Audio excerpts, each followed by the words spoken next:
I have told this story once, to the Compact Board of Inquiry, formally, under oath, with a court recorder running and 2 senior assessors flanking the dais. I gave them the timeline, the hull breach sequence, the atmospheric readings, the escort flight paths. I gave them Dren Harwick's name and service number, and the exact words he said to me in the compartment when I tried to order him out through the emergency lock. The assessors wrote everything down and thanked me and adjourned. I have not told it the way I am going to tell it now. There is a difference between a report and a record. A report is what you give the living. A record is what you leave for the ones who come after the ones who were not there, and may want to understand what it was actually like to be sealed inside a dying ship with a hull fire eating the oxygen margins and 5 gunships, growing smaller in the long-range feed until the feed itself failed and there was nothing left to watch. What it was like to be a woman who had given 40 years of her life to leading others, and to discover, in the space of 4 hours and 11 minutes, that she had never once been waited for. I will start where it started, not with the ambush that is a matter of tactical record and belongs to a different kind of document, but with the moment I understood we were going to be alone.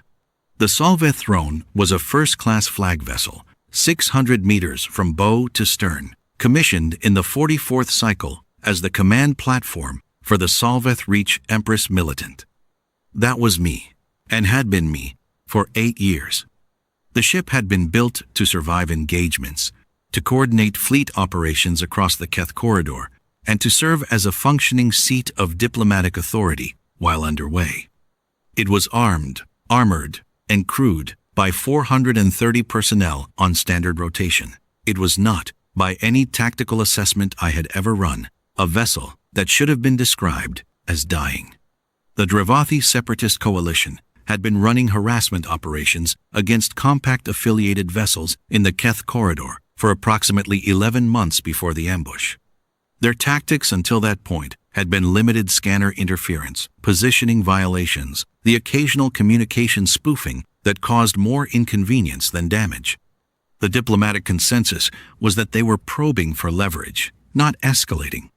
I had read the assessments and disagreed with them in private and not said so publicly, which is a failure I have noted in my own record and do not intend to revisit here. The ambush was not complicated. It did not need to be. 3 vessels equipped with breach lenses emerged from a dead zone in the corridor scanner coverage at a range where their targeting solutions were already established before we had visual confirmation of their approach vector. They fired within 4 seconds of identification. The Sorvach Throne, operating at standard corridor transit speed on a diplomatic route that was supposed to be safe, had approximately 2 seconds of relevant response time before the first impact.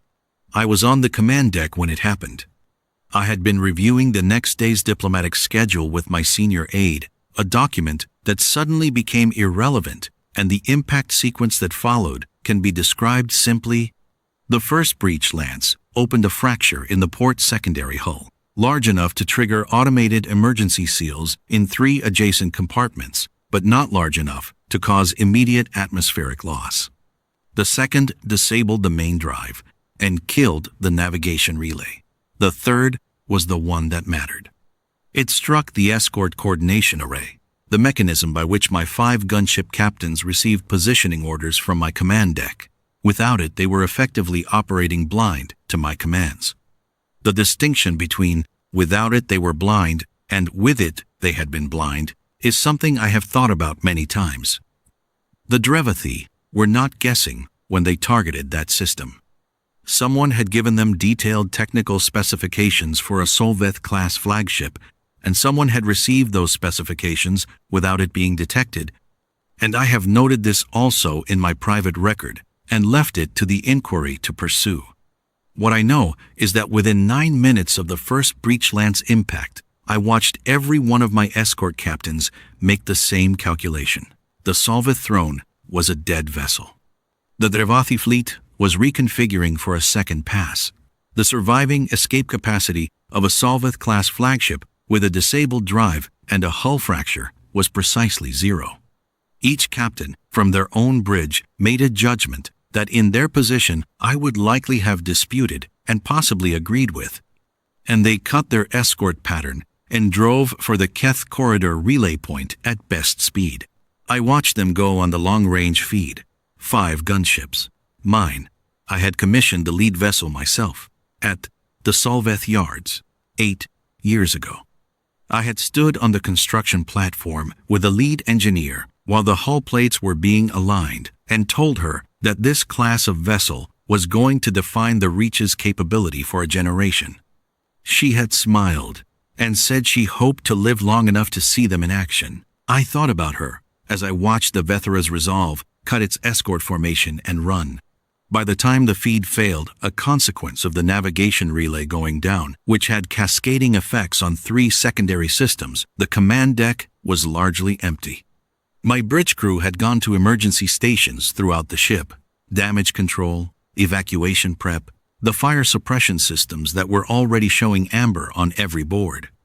I had directed them there myself because emergency station protocols exist for exactly this kind of situation, and following protocols when protocols are available is not something I have ever been willing to abandon, even when the situation around the protocols has stopped being standard.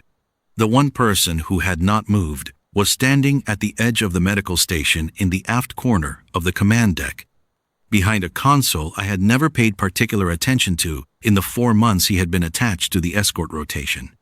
His name, I knew, was dreadnought.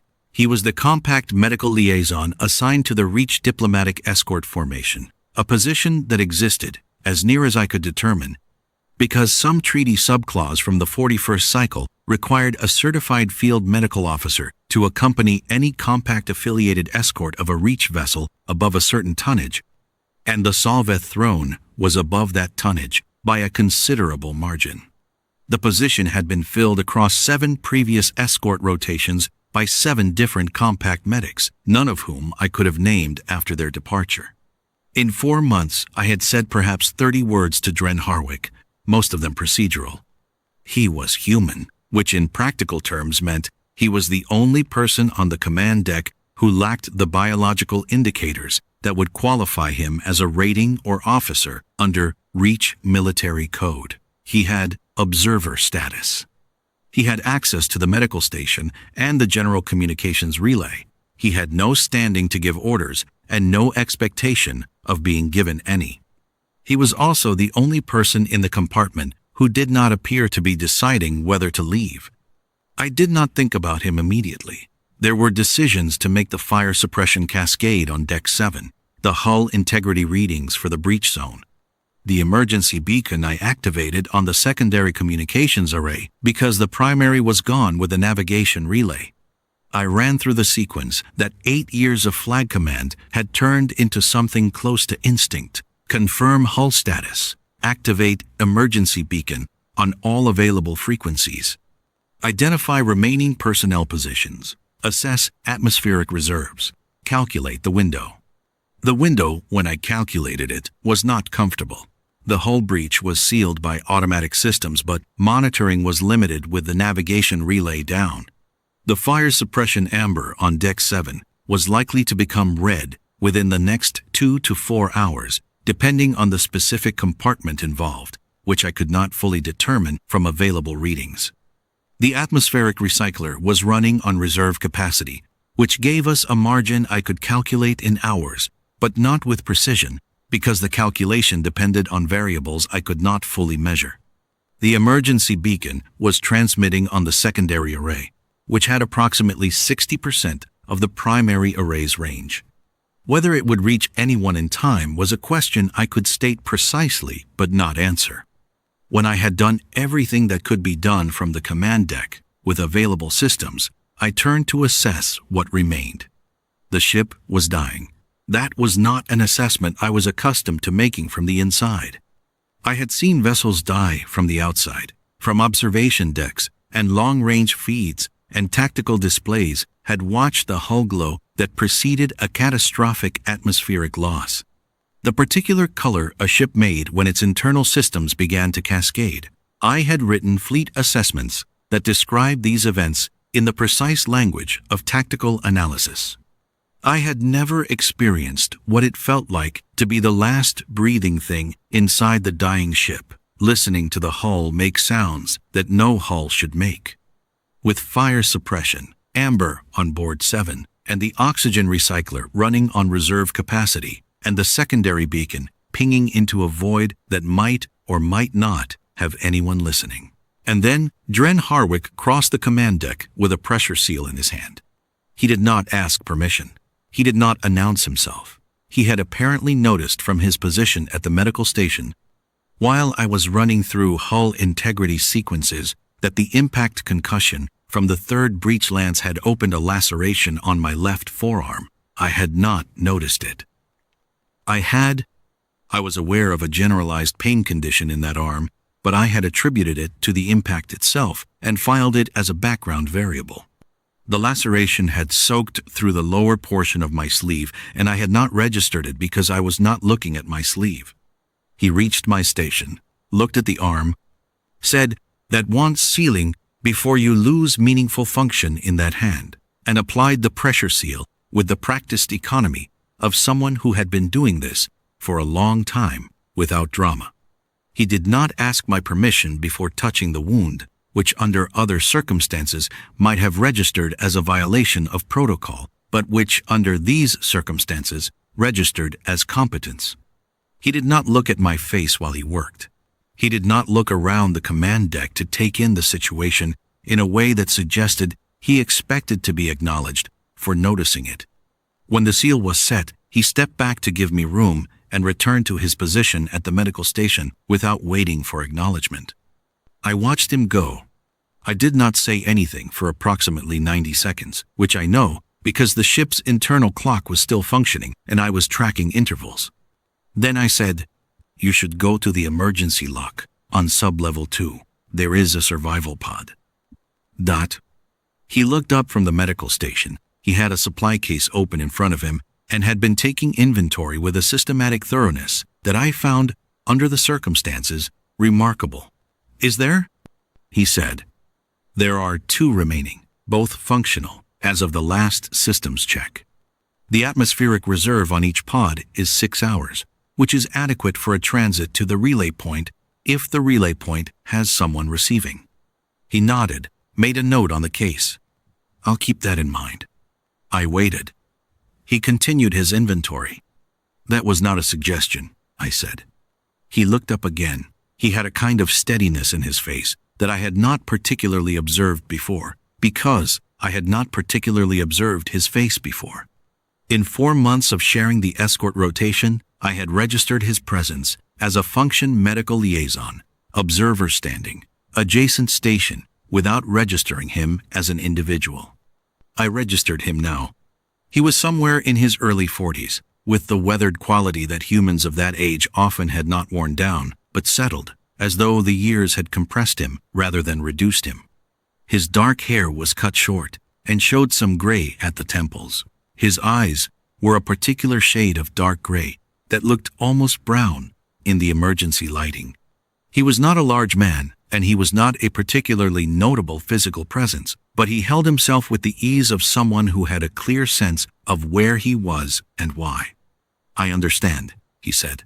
"I'm a compact medical liaison. My standing here is observer level, which means I don't have authority to give you orders.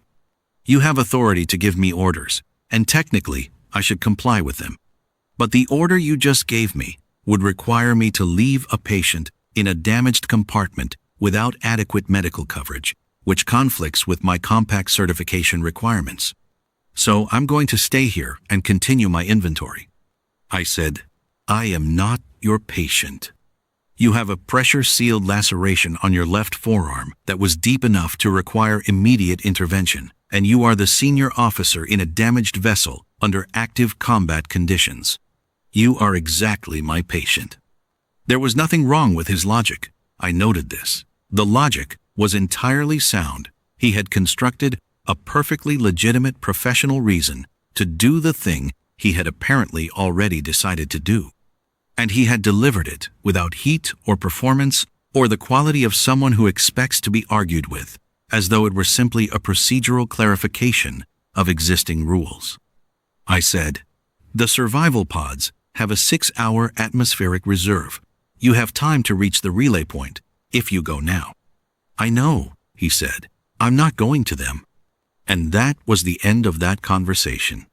I have thought, since then, about what I should have said next. There was a command register. I could have deployed a more direct invocation of rank that might, in theory, have compelled him. But I have also thought about whether I wanted to. Whether, in the moment, with the oxygen recycler running on reserve capacity and the fire suppression, amber on board 7, and the beacon pinging into empty space, I actually wanted to be alone in that compartment, with the hull making its sounds and no one else present, and I have been honest with myself about the answer, which is that I did not. I have not been particularly comfortable with that honesty, because it implies something about the 40 years that preceded it that I am still working through. But it is there, and I am no longer interested in arguing with it. What happened next was that the fire suppression system on board 7 failed completely, and the fire spread to the maintenance corridor that ran behind the command deck, and the bulkhead seal activated automatically and locked us in. I have been in sealed compartments before. As a junior officer, during a training exercise in the Keth Highlands, I spent 11 hours in a sealed survival compartment with 4 other cadets while a simulated atmospheric breach was processed. I have been in medical isolation aboard 2 different vessels during standard decontamination protocols. I am not a person who loses composure in enclosed spaces.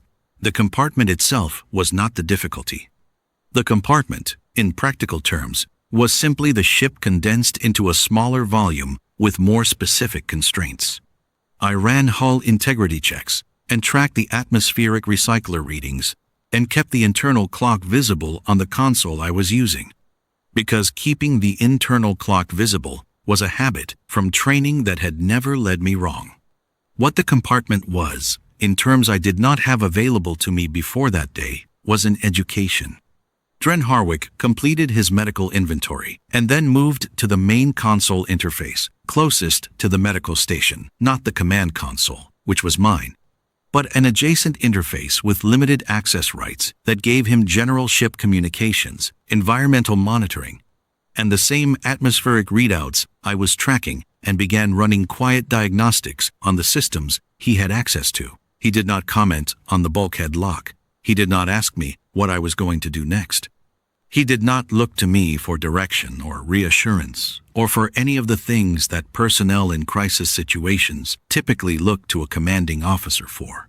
He worked steadily through whatever work he had identified as useful and available to him, and I watched him from my console while I ran hull integrity sequences, and the numbers were the same, and I continued to watch him. After perhaps 20 minutes, I said, "How long have you been a field medic?" He did not look up immediately. He finished the sequence he was running and then turned to face me. 18 years. Field medic. For the first 12. Last 6 in liaison roles, compact assignments, escort rotations. The kind of work that takes you to places where the medical situation is lower risk, but the administrative situation is more complicated. You have been in situations like this before. Not exactly like this. Damaged ships? Yes. Several. A trapped compartment with a hull fire. Twice. He paused, weighing something. Neither time was I the last person in the compartment. I thought about that. What happened the other times? First time the compartment was evacuated before the fire reached the oxygen margins. The damage control teams came through faster than the original assessment suggested they would. Second time the ship broke up before full atmospheric loss, but not before a cutting crew reached us. He set down the instrument he was holding and gave me his full attention. The margins here are better than the second time. The hull breach is aft. The fire is in the maintenance corridor rather than the primary structure, and the atmospheric recycler has reserve capacity that the other 2 situations didn't have. I've run the numbers. I said, I have also run the numbers. I know. I saw you run them. Then you know the assessment. I know one assessment, he said, which is that if the beacon reaches anyone within the next 2 to 3 hours, we have good odds. If it doesn't reach anyone in that window, the margins become a different conversation. He paused. The beacon has about 60% of full range. The Keth relay point is within that range, but the relay point is not guaranteed to have a vessel with the right monitoring profile. There is also the possibility that the Meridian is running its corridor sweep today, in which case the secondary pulse will reach it on the third pass. I looked at him. You reviewed the Meridian's patrol schedule. It was in the escort formation briefing. I told you, I read everything I'm given. I said, yes. He nodded and went back to work. A few minutes passed. Then he said, what kind of training does a Reach Flag officer receive for this kind of situation? I considered the question. It was not what I had expected him to ask. Survival protocols, hull breach procedures, atmospheric management under siege conditions, decision trees for emergency personnel management. Psychological preparation? Some. The emphasis is on command function, maintaining decision-making capacity under duress. Triage, hierarchy. The protocols for determining which systems to prioritize when multiple systems are failing simultaneously. Not on the waiting part. I looked at him. What do you mean? He set down the instrument he was holding and turned to face me again. Command training is mostly about action, assessment, decision, execution, the protocol phase. The waiting is a different skill. Sitting in a sealed space with nothing actionable left to do after the protocols have been run and the numbers have been run, and there is nothing to do but let the situation resolve in whatever direction it resolves. Staying level during that phase, most people find it harder than the active phase. I said, after a moment, do you find it hard? He appeared to consider this genuinely, not as a rhetorical question, but as an actual inquiry into his own experience, differently than I used to. Early in my career, waiting in situations like this was very uncomfortable. There is a particular quality to it, the loss of agency, the gap between what you know about the situation and what you can do about it. I found it difficult for many years. And now? I've had a long time to practice. He said it simply, without the self-congratulatory quality that would have made the statement irritating. Being in the room. Not necessarily doing anything, just being present and being steady. It turns out, that is a skill like any other. You can get better at it with sustained practice. I said, the Vethera's Resolve was the vessel I commissioned at the Sorvach yards 8 years ago. I know, he said. I saw the commission records in the escort formation briefing. You read the commission records. I read everything I'm given. It seemed like important context for understanding the formation. I turned this over. Most personnel who are assigned to escort rotations read the tactical briefing and the personnel assignments and stop there. Reading the commission records the provenance of specific vessels. The history of who had built what and why was the kind of thing that a person did if they were actually curious about the situation they were entering, rather than simply compliant with its requirements. I stood on the construction platform while they were aligning the hull plates. I said, the lead engineer, she had been building Reach vessels for 30 years. She said she hoped to live long enough to see this class in action. I stopped. The hull made one of its sounds a low, sustained complaint from somewhere in the structural members below us, the sound of a ship expressing opinions about its situation. I do not know if she is still alive. You could find out, he said, when this is over. When this is over. Yes. I looked at him. He was looking at me with the same steadiness he had shown since the moment he crossed the command deck with the pressure seal. There was no performance in it, no attempt to project optimism or certainty or comfort of the kind that people deploy when they feel that comfort is required. He simply said, when this is over, as though it were the natural shape of the sentence, as though the alternative ending were not one he was entertaining as a real possibility. I said, you are not concerned. I'm concerned, he said. I've been concerned since the first breach lance hit. I would be a poor medic if I weren't reading the situation accurately, and an accurate reading of the situation includes genuine concern. I just don't find it useful to express concern in ways that make the situation harder to manage. For whom? For either of us, he said it simply. Then, he picked up his instrument and returned to work. I ran the hull integrity sequence again. The next hour passed in a rhythm I found, eventually, instructive. I ran sequences, he ran his own diagnostics.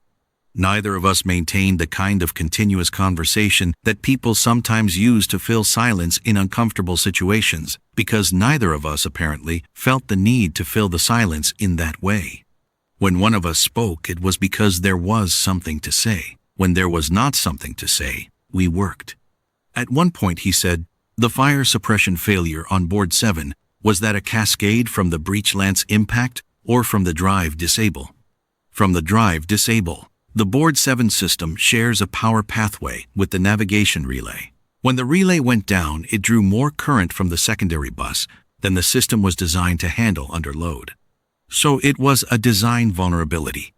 An interaction between two systems that was not anticipated in the original specifications, which is a way of saying yes, end quote.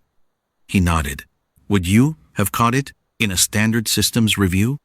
Possibly. It would have required testing the specific interaction under combat load conditions, which is not part of standard pre-deployment review protocol.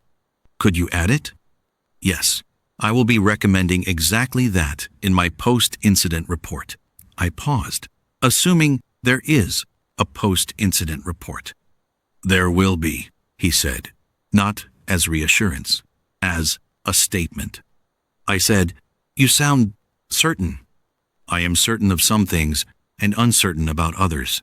I'm certain that the atmospheric margins, while not comfortable, are not yet at a point where I would describe the situation as definitively lost. I'm uncertain about the beacon response time. The combination of those two facts means that the post-incident report remains a real and likely outcome. I thought about that for a moment. You have a very specific way of discussing uncertain situations. It comes from years of talking to patients who want to know their odds. You learn that precision is more respectful than optimism. A patient who has been given accurate, uncertain information can make real decisions. A patient who has been given false reassurance is operating on a fiction. And I am your patient. You are, he said, among other things. I considered asking what he meant by other things and decided against it, because the sealed compartment with the recycler on reserve capacity was not the right place for that question. Or perhaps I was not yet the right person to ask it. 3 hours and 22 minutes into the sealed compartment period, the atmospheric recycler's reserve capacity dropped below the threshold I had calculated as the inflection point, the moment at which the probability of a comfortable outcome shifted meaningfully toward a different kind of conversation. I noted the timestamp and said, the recycler has crossed the reserve threshold. I know, he said. I've been watching it. The odds change at this point. They do. He did not look up from what he was doing, which was another systems check. By my calculation, we have approximately 90 minutes of comfortable margin remaining before the recycler reading becomes a primary concern rather than a secondary one. The beacon has been transmitting for 3 hours and 22 minutes. The question is whether anyone is listening. Yes, I said, that is the question. I looked at the atmospheric recycler readout for a long moment. Then I said, you could still go to the emergency lock. There is an emergency atmospheric suit in the equipment bay, adjacent to the lock, D. If you suited up and exited through the lock into the maintenance corridor, you could reach sublevel 2 before the fire spread to that corridor, and from there, you could access the survival pod. With the suit's atmospheric reserve and the pod's reserve combined, you would have sufficient time to reach the relay point. He set down his instrument and looked at me. I heard you the first time, he said, and there was something in his voice that was not quite gentle and not quite firm and was entirely clear. I'm not going to the emergency lock. I was not going to the emergency lock 3 hours ago, and I am not going to it now.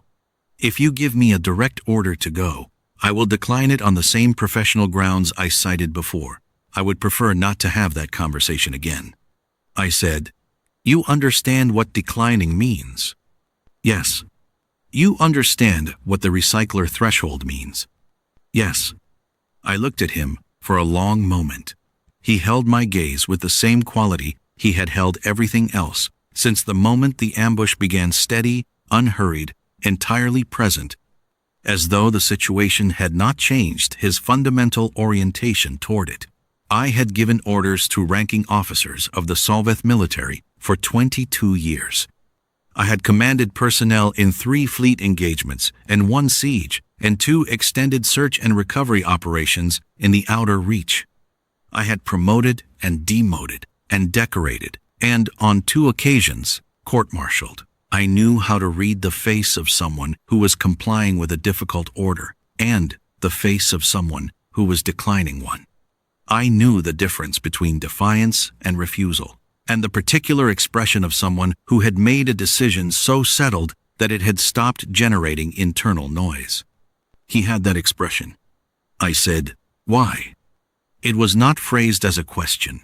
It was barely a word, the pressure of everything that had been accumulating in the compartment since the bulkhead locked, compressed into 1 syllable. But he understood what I was asking. He said, "Because you're here, and leaving is not something I know how to do when someone is here." I did not know what to say to that. I sat with it for a moment, with the particular weight of a sentence that does not require unpacking, but simply lands and stays. And then the beacon response came. A carrier signal on the compact emergency frequency, faint but readable, with a station identifier I recognized as the compact relay frigate Sorvach Meridian, which had apparently been running a patrol sweep of the Keth corridor and had caught the beacon's secondary pulse on its 3rd pass. Dren Harwick had mentioned the Meridian's patrol schedule 40 minutes earlier. He had read the briefing and noted the schedule and calculated the possibility, and he had told me about it in the same tone he told me everything else, precise, undecorated, without emphasis. I keyed the response protocol with my right hand. The left was still somewhat reduced in function despite the pressure seal and established contact, and gave our position and status an atmospheric margin with the particular clarity that comes from having maintained accurate track of all 3 numbers for the duration of the situation. The Meridian's communications officer was calm and competent, and did not waste time on expressions of concern. She told me they were adjusting their vector and estimated they would reach us in 40 to 50 minutes, atmospheric situation permitting, and that a cutting crew was being briefed. I acknowledged and closed the channel. The compartment was quiet, except for the sound of the ship's structural members and the soft, continuous tone of the recycler indicator, which was still declining, but now declining toward a rescue rather than toward the other kind of conclusion. Dren Harwick said, "Good."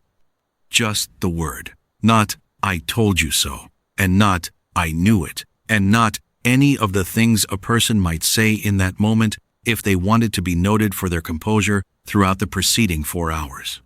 Just good, as though the word were the most accurate container for the thing he was feeling, and he saw no reason to use a larger one. I said, 40 to 50 minutes. Yes. He began repacking his medical supply case with the same systematic care he had brought to opening it 3 hours ago. You should try to keep the arm elevated during the wait. The seal is holding, but there's been some seepage from activity. I raised my arm without particular thought. He glanced at it, assessed, nodded. We waited. There is a particular quality to the 43 minutes that followed, which is how long it actually took the Meridian to reach our position, and I have tried to find words for it that are adequate to the experience. The situation had not changed in most of the ways that situations are measured. The recycler was still declining. The fire in the maintenance corridor was still generating heat that the environmental sensors were tracking with calm, amber patience. The structural sounds were still coming from the deep hull with irregular frequency, the ship settling into whatever shape it was going to hold, until it did not hold anymore. All of this was true and unchanged. What had changed was something I cannot account for in tactical language. I have spent 40 years in command roles of varying scale and complexity. I have been given formal recognition by courts and commissions and ceremonies whose protocols are older than I am. I have been thanked by subordinates and honored by councils and decorated by the Reach government on 4 separate occasions, one of which involved a ceremony that lasted 3 hours. I understand the weight of formal recognition. I understand what it means and what it costs and what it is designed to produce. Sitting in that compartment, in the 43 minutes between the beacon response and the cutting crew's arrival, I understood something that none of those ceremonies had produced in me. It was not gratitude, exactly. It was not the relief of rescue, which I was also feeling, but which was a different thing. It was the specific quality that comes from being in a room with a person who is present, not because the situation requires it, and not because a role requires it, and not because leaving would register badly in some formal record, but simply because he had decided that leaving was not something he did when someone was there, and having made that decision, he had continued to hold it through 4 hours and 43 minutes of declining atmospheric margin without re-examining it. I had been surrounded by people throughout my career. I had been served and staffed and escorted and briefed and supported. I had worked with exceptional personnel and I had trusted them, and they had been trustworthy. I had never, before that compartment, understood the difference between a person who is present because they are supposed to be and a person who is present because they have decided to be. The Meridian cut us out with a plasma cutter on the sealed bulkhead door, which took 11 minutes from the point of contact because the door's mechanism had partially fused in the heat from the corridor fire.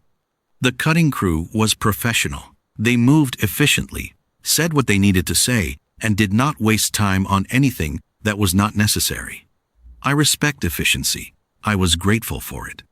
I was also, in some part of my attention that was not occupied with the extraction protocols, watching Dren Harwick assist the cutting crew by providing the compartment environmental readings they needed to determine the appropriate cutting sequence, which he had ready without being asked, because he had been tracking them throughout the 4 hours and 43 minutes. They transferred me to the Meridian's medical bay. The bay was standard, compact configuration, functional, clean, with the particular neutral gray that compact vessels used on interior surfaces, and the specific quality of silence that medical bays have when they are operational but not under crisis conditions. 2 medics took over from Dren Harwick's preliminary assessment of my arm and began a proper evaluation. I lay on the table and let them work and watched the overhead lighting and listened to the sounds of a functioning ship, the hum of intact environmental systems, the clean, steady tone of monitoring equipment, all the ordinary sounds of a vessel that was not dying. At some point I turned my head and saw that Dren Harwick was standing at the edge of the medical bay.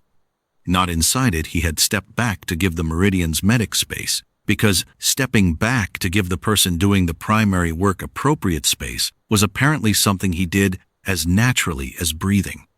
He was watching the assessment with the professional attention of someone who wants to know the outcome and is not in a position to require a report on it. When he saw me looking at him, he did not look away.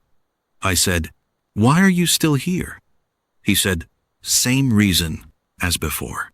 One of the Meridian's medics, a young woman with the quick movements of someone who had been working medical bays long enough to forget they were interesting, glanced up at him and then at me with the polite incuriosity of someone who considers her work the main event in the room and other conversations the background.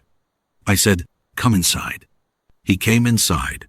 The medics worked for another several minutes, establishing that the laceration was sealed adequately and the deeper tissue was undamaged, and I would regain full function in the hand within approximately 48 hours, which was a better outcome than I had privately estimated given the duration. When they had finished their report, one of them asked if I wanted a sedative for the atmospheric stress period, which is a standard offer for personnel who have been in low oxygen conditions for extended periods, and I declined, which is my standard response.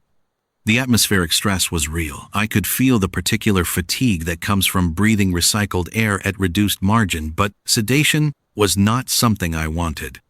I wanted to be alert for this specific conversation. When the medics moved away to record their assessment, the bay was quiet enough to hear the Meridian's environmental systems doing their ordinary work. I said to Dren Harwick, "Why did you stay?" He looked at me. He was still standing, and in the medical bay's clean white light, I could see him more clearly than I had in the emergency lighting of the sealed compartment. He looked tired. Not frightened, not shaken by the aftermath of what we had been through, but tired, in the particular way of someone who has spent several hours being steadier than the situation required, and is now, in the aftermath, allowing the effort to show. It was honest tiredness. It did not concern me. It seemed like the right thing to feel. He said, "I've answered that question. You said that leaving is not something you know how to do when someone is there. That is a description of a habit or a practice. I am asking about the source of it." He was quiet for a moment. I could see him deciding whether to answer the way people answer when they want to remain professionally appropriate, or to answer the way people answer when they have just spent 4 hours and 43 minutes in a sealed compartment with someone, and the professional distance has become a kind of fiction that neither party is maintaining. He answered the second way.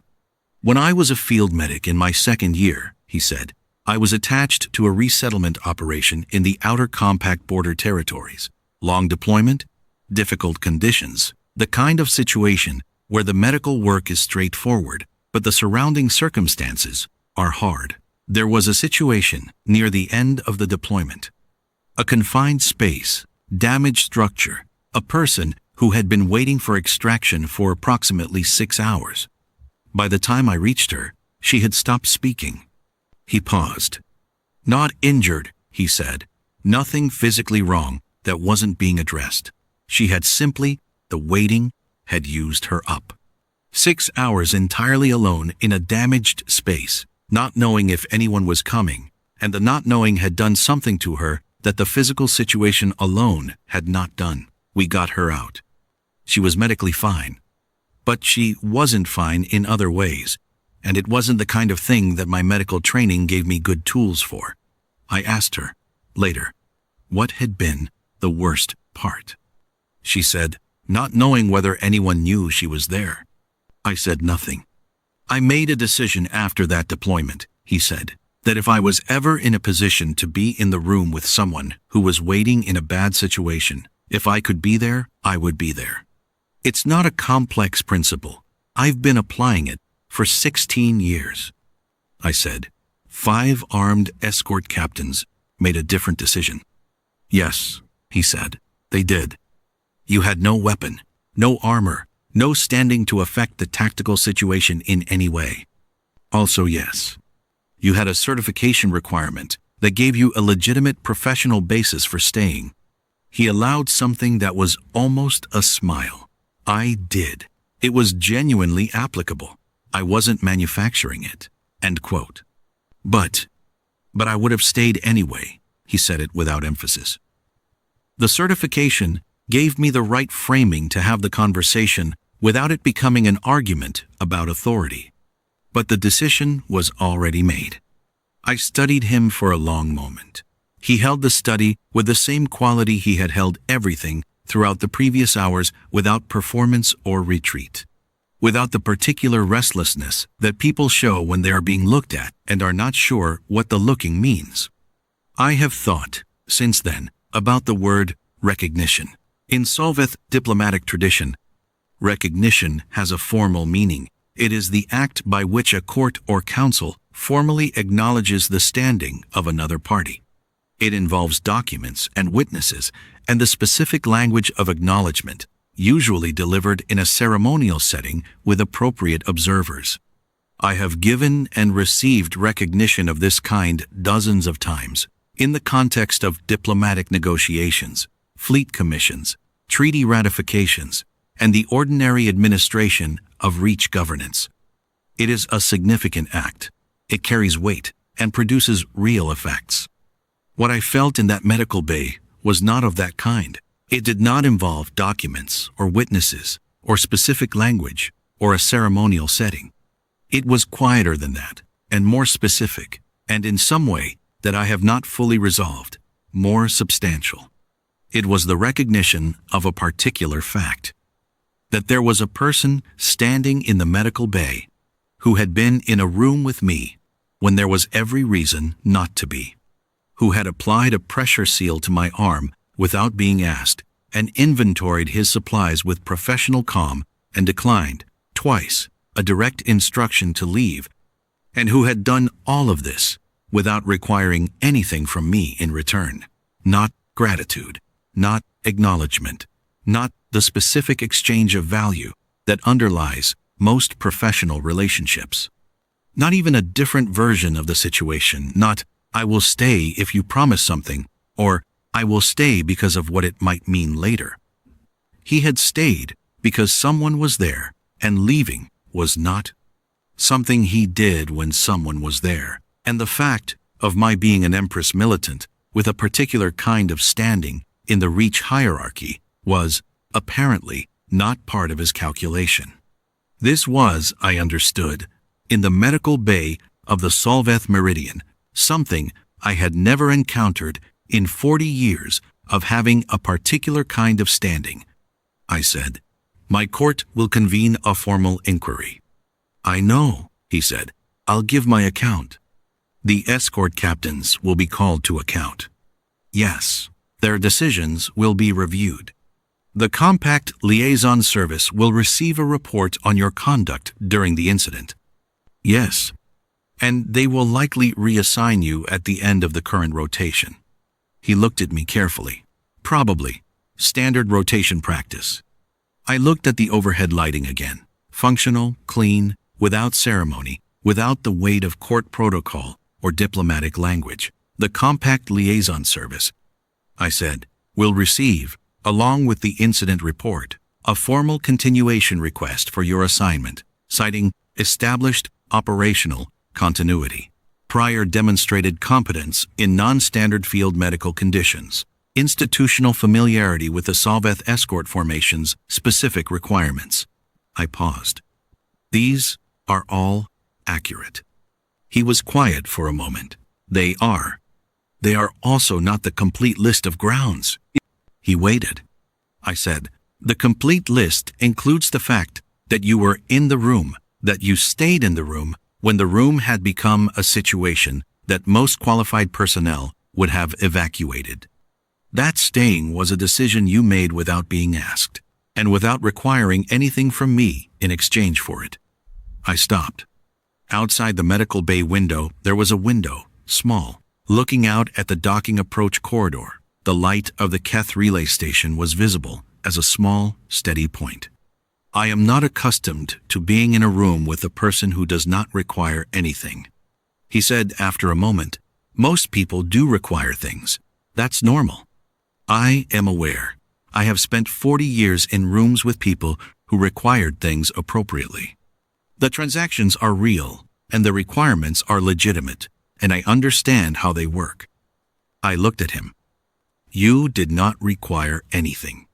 In a situation where most people would have left, and several did leave, you were simply there, because leaving was not something you did." He was quiet for a time. The medical bay's monitoring equipment processed its cycles. Then he said, "You should rest. The atmospheric stress period is real, even if the immediate situation is resolved. The fatigue will compound over the next 12 to 18 hours if you don't allow recovery." "I know. Do you want me to?" "Stay," I said. He got a chair from the corner of the bay and set it at a distance that was close enough to be present and far enough to be appropriate, the same kind of calibration he had been applying throughout. A precise instinct for the right amount of space, and sat down. He did not speak. He did not look at me with the vigilance of someone performing a watch or maintaining a professional role.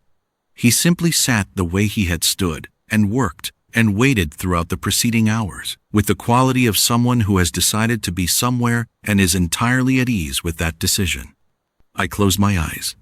At some point, I opened them again. I do not know how much time had passed, because I had been in the half-sleep that comes after extended high-stress periods, not quite unconscious, but not tracking intervals, and he was still there. The chair had not moved. He had a small reading instrument in his hands and was reviewing something on it, and he looked up when I moved.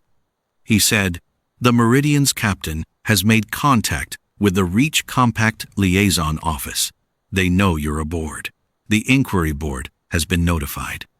Preliminary session is scheduled for the day after we dock, which gives you approximately 36 hours of transit time." "Yes." He set the reading instrument down. "Is there anything you need right now?" I considered the question with the seriousness it deserved, because it was a real question being asked by a person who would provide a real answer to whatever I identified.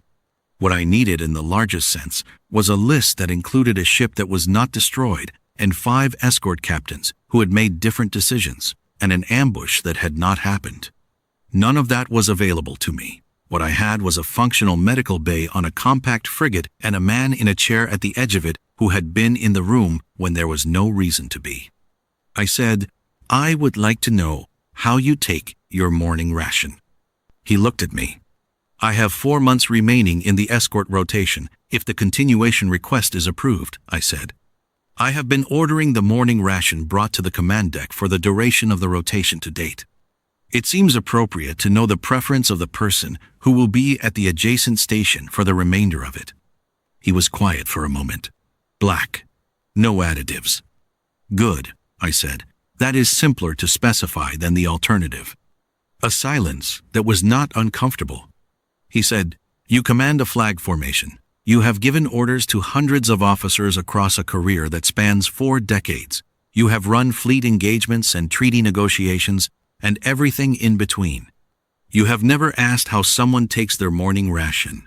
I have asked how personnel prefer their assignments, their scheduling, their duty rotations, the practical parameters of their function." I looked at the overhead, and all, and. I have not asked how they prefer their rations. The distinction is, I paused. I am aware of the distinction. I have been aware of it for approximately 4 hours. 4 hours and 43 minutes, he said. I looked at him. "You're already saying approximately 4 hours, he said.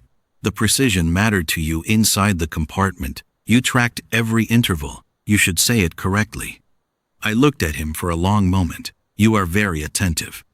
"It's part of the work. The part where you notice what people are actually doing, not only what they're saying they're doing." He set the reading instrument down on the floor beside the chair. "You are someone who has always tracked the intervals, someone who runs the sequence and checks the numbers and runs them again, because checking is the thing you know how to do when there is nothing left to decide. 4 hours and 43 minutes is the real number. It should be said as the real number." I said nothing for a moment. Then I said, 4 hours and 43 minutes? "Yes," he said. "During which time 5 gunships removed themselves from my escort pattern, and you did not." "Yes." "And you would make the same decision again." He considered this with the same directness he had brought to everything else, not performing deliberation, actually performing it. "Yes, without question. The calculus doesn't change because the outcome was uncertain. It was the right decision regardless of the outcome." I looked at the overhead lighting, clean and functional and without ceremony.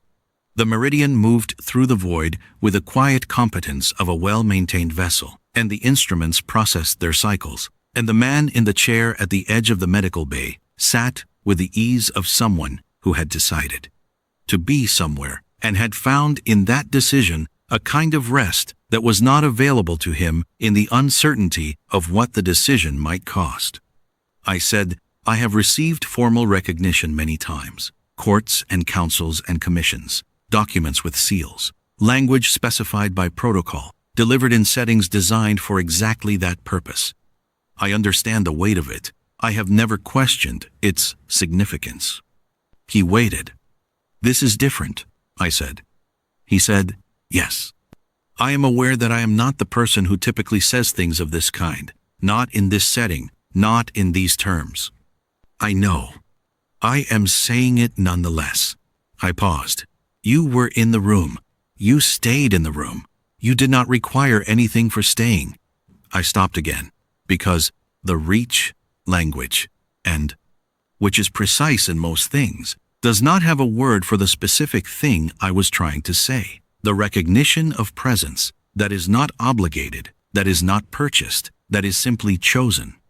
I am glad you were there, I said. It was inadequate as a sentence. It was accurate as a fact. He said, so am I. 3 words, no elaboration. He picked up the reading instrument from the floor and went back to it, and the instruments processed their cycles, and the meridian moved through the void toward dock, and I closed my eyes. The inquiry convened in 14 days and ran for 11. The escort captains gave their accounts. The Reach Military Board reviewed the tactical assessments and the specific provisions of the escort formation protocol and reached conclusions that are detailed in the inquiry report and not relevant to this account. What is relevant is that on the 3rd day of the inquiry, I submitted the continuation request to the Compact Liaison Office. It was approved within 48 hours.